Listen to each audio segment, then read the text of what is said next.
भरोसा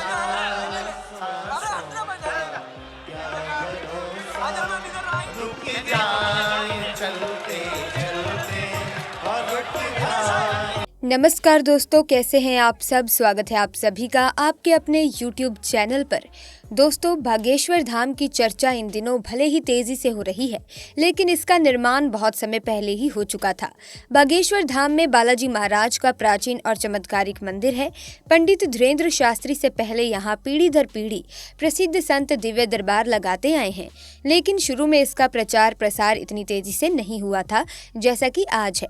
दोस्तों, पंडित धीरेन्द्र शास्त्री के बोलने का तरीका हो या फिर उनके चमत्कार, सब कुछ उनके भक्तों को अद्भुत ही लगता है।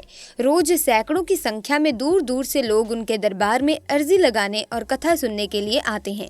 बागेश्वर बाबा की प्रसिद्धि इतनी फैल चुकी है कि इनके दरबार में बड़े बड़े सेलिब्रिटी अर्जी लगाने पहुंच रहे हैं। पिछले दिनों खबर आई थी कि बागेश्वर धाम में पीएम मोदी जी पहुंचे थे और अब काजोल और अजय देवगन भी अपनी अर्जी लगाने पहुंच चुके हैं। दोस्तों, काजोल कितनी बेहतरीन एक्ट्रेस है ये कहने की जरूरत नहीं है। कई फिल्मों में वो अपने अभिनय की छाप छोड़ चुकी हैं। आज हम आपको बताएंगे कि आखिर इस आस्था का कारण क्या है, बागेश्वर धाम में कौन सी दिव्य शक्तियां छुपी हुई हैं जो बड़े से बड़े कलाकारों और देश विदेशों के लोगों को अपनी ओर आकर्षित कर रही है। इस धाम से जुड़े कई ऐसे सवाल हैं दोस्तों जो अब तक किसी को मालूम नहीं है। अगर आप भी जानना चाहते हैं तो वीडियो को एंड तक जरूर देखिएगा। देखा जाए तो दोस्तों, आए दिन आपको यहाँ बड़े से बड़े सितारे अर्जी लगाते दिख जाएंगे। इस लिस्ट में काजोल और अजय देवगन का नाम भी शामिल हो चुका है। सोशल मीडिया पर काजोल ने कुछ दिनों पहले ही एक पोस्ट किया और लिखा कि वो जिंदगी के सबसे कठिन दौर से गुजर रही हैं। बता दें कि काजोल ने साल 1992 में बॉलीवुड में कदम रखा था। फिल्म बेखुदी उनके करियर की पहली फिल्म थी। दोस्तों, फिल्म हिट तो नहीं हुई, लेकिन काजोल लाइमलाइट में आ गई और इस फिल्म के बाद उन्हें कई फिल्मों में काम करने का मौका मिला। उन्होंने अपने अब तक के करियर में एक दो नहीं बल्कि 5 ब्लॉकबस्टर फिल्में दी हैं, जिसमें से उनकी 2 फिल्में तो ऑल टाइम ब्लॉकबस्टर रही हैं।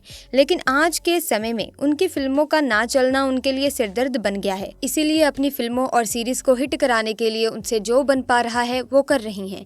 इस बीच खबर आई कि वो बाबा बागेश्वर धाम में अपने पति अजय देवगन के साथ अर्जी लगाने पहुंची थी। वहां उन्होंने बाबा के दर्शन किए और बाबा जी से आशीर्वाद लिया।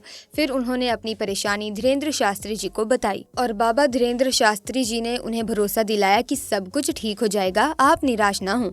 दोस्तों, बागेश्वर धाम मंदिर की विशेषता ये है कि यहाँ आए भक्तों की मनोकामना पूरी होती है और समस्याओं का समाधान होता है।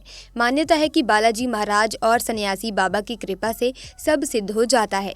धीरेन्द्र शास्त्री ने दादाजी के शरण में अपना बचपन व्यतीत किया और दादा के साथ ही धार्मिक गतिविधियों से जुड़ गए थे।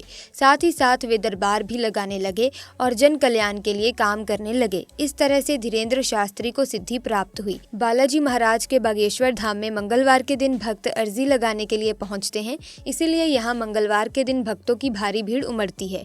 यहाँ अर्जी लगाने की प्रक्रिया बहुत आसान है। आपको एक पर्ची पर अपनी समस्या लिख देनी होती है।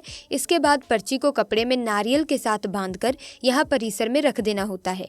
परिसर में आपको लाल, पीला और काले रंग के कपड़े में बंधे हुए नारियल मिलेंगे। दोस्तों, इसका कारण यह है कि अर्जी सामान्य होने पर लाल कपड़े में नारियल बांधा जाता है, शादी विवाह से जुड़ी अर्जी होने पर पीले रंग के कपड़े में नारियल बांधे जाते हैं और यदि आप किसी कारण बागेश्वर धाम नहीं पहुंच सकते हैं तो अपने घर के पूजा मंदिर में भी दोस्तों इस प्रक्रिया के अनुसार अर्जी लगा सकते हैं। घर में लगाई गई अर्जी भी बालाजी महाराज जरूर स्वीकार करते हैं। आचार्य धीरेन्द्र शास्त्री बताते हैं कि अगर आपने अर्जी सच्ची श्रद्धा से लगाई है और आपकी अर्जी स्वीकार हुई है तो आपको सपने में लगातार 2 दिन तक बंदर दिखाई देंगे। केवल एक दिन बंदर दिखाई दे तो ये माना जाता है कि आपकी अर्जी पहुंच चुकी है। अर्जी स्वीकार होने पर घर के किसी सदस्य को सपने में 2 दिन तक बंदर दिखाई देंगे और अगर आपकी अर्जी स्वीकार ना हुई हो, यानी कि आपको सपने में बंदर ना दिखें, तो दोस्तों फिर से मंगलवार को ये उपाय करने होंगे। इन उपायों को 2-3 मंगलवार तक दोहराने से आपकी अर्जी अवश्य स्वीकार होगी। दिव्य दरबार की तरह ही पंडित धीरेन्द्र शास्त्री भूत प्रेत बाधा दूर करने के लिए भी दरबार लगाते हैं। काले कपड़े में नारियल बांधकर लोग इसके लिए बागेश्वर बालाजी के पास अर्जी लगाते हैं। इसके साथ ही बागेश्वर धाम में एक चमत्कारी पेड़ भी है जिससे लिपटते ही भूत सवार हो जाता है। ये पेड़ बालाजी के मंदिर से सटा हुआ है। पेड़ के एरिया को बैरिकेड किया गया है। इस एरिया में वही लोग जा सकते हैं जिन्हें भूत प्रेत की समस्या है। यहाँ तस्वीर और वीडियो लेना सख्त मना है। अगर आप तस्वीर और वीडियो लेते देखे गए तो मंदिर के लोग आपको मना करेंगे। साथ ही चमत्कारी पेड़ से लिपटे हुए लोग भी विरोध करेंगे। वहाँ आने वाले लोग बताते हैं कि इस पेड़ में विशेष शक्ति है। अगर किसी व्यक्ति पर कोई भूत प्रेत सवार है तो इस पेड़ से लिपटते ही वो बाहर आ जाता है। अलग अलग जगहों पर इसे लेकर मान्यता है कि अगर किसी पर भूत सवार होता है तो वो झूमने लगता है। बागेश्वर धाम में भी इस पेड़ के पास कुछ ऐसा ही नजारा दिखता है। वहाँ पेड़ के आसपास कई लोग झूमते दिखाई देते हैं। हर दिन यहाँ सैकड़ों लोग भूत प्रेत की समस्या को लेकर आते हैं। आपको जानकर दोस्तों आश्चर्य होगा कि बागेश्वर धाम में धीरेन्द्र शास्त्री जब लोगों की अर्जियों का निवारण करते हैं तब वो कभी कभी एक तिथि भी बताते हैं। वो दावा करते हैं कि उस तिथि पर उनकी समस्या का निवारण हो जाएगा, जैसे कि बीमारी के कष्ट से आराम या फिर बच्चे की प्राप्ति जैसे मामलों में। दोस्तों एक बार धीरेन्द्र शास्त्री ने एक महिला को विशिष्ट तिथि भी बताई थी। बागेश्वर धाम सरकार ने अपने ऑफिशियल इंस्टाग्राम पेज पर एक वीडियो शेयर किया था। इसमें एक महिला बागेश्वर धाम में भंडारा करने आई। उसके परिवार में अर्जी लगने के बाद बच्चे का जन्म हुआ। खास बात यह है कि बच्चे का जन्म उसी दिन हुआ जिस दिन का उल्लेख धीरेन्द्र शास्त्री ने पर्चे में दिया था। महिला बताती है कि उसके परिवार के लोग बागेश्वर धाम में बच्चे की अर्जी लगाने आए थे। 3 महीने वो बागेश्वर धाम ही रहे। फिर जब अर्जी लगी तो पंडित धीरेन्द्र शास्त्री ने आशीर्वाद देते हुए एक विशिष्ट तारीख बताई और कहा कि उनके घर इसी तारीख पर पुत्र की प्राप्ति होगी। महिला से जब पूछा गया कि उसे कैसा लग रहा है तो उसने बताया कि उसे और उसके परिवार को बहुत अच्छा लग रहा है। बालाजी ने उनकी सुन ली। धीरेन्द्र शास्त्री ने बच्चे का नाम घनश्याम रखा। उन्होंने बताया कि बच्चे का नाम घनश्याम इसीलिए रखा है क्योंकि बच्चे का रंग भगवान श्याम जैसा है। धीरेन्द्र शास्त्री उस महिला को बधाई देते हुए प्रार्थना करते हैं कि जैसे उस महिला की भगवान ने सुनी है वैसे ही सबकी सुने। दोस्तों आपको बता दें कि बागेश्वर धाम मंदिर एक पुराना चमत्कारिक मंदिर है। ये मंदिर छतरपुर के पास बागेश्वर धाम में स्थित है और ये बालाजी का मंदिर है जहाँ पर हनुमान जी के सामने ही महादेव जी का मंदिर है। ये छतरपुर जिले के खजुराहो पन्ना रोड पर मौजूद गंज नाम के एक छोटे से कस्बे से 35 किलोमीटर की दूरी पर स्थित है। 20-30 साल पहले करीब 1986 में इस मंदिर का निर्माण करवाया गया था। उसके बाद ये मंदिर काफी प्रसिद्ध होता चला गया। वर्ष 1987 में वहां संत सेतुलाल जी महाराज का आगमन हुआ। ये आचार्य धीरेन्द्र कृष्ण शास्त्री के दादाजी थे। उसके बाद वर्ष 2012 में श्रद्धालुओं की समस्या का समाधान करने के लिए दरबार का शुभारंभ हुआ।